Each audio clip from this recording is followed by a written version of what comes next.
Hey there, today we're going to look at how to remove Yahoo Search from Google Chrome. So let's get started.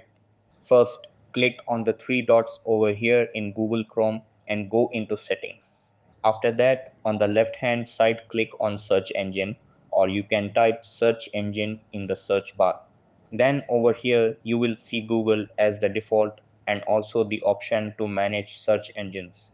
Click on Manage Search Engines and you will see different options.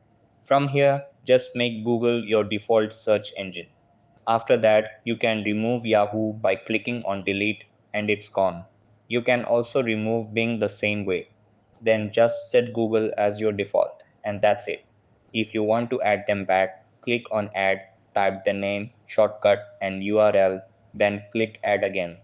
Over here, you can also set them as default or keep them saved. Also, in the startup section, you can choose to open a new tab or specific pages whenever you start Chrome. And that wraps it up. Appreciate you watching. See you in the next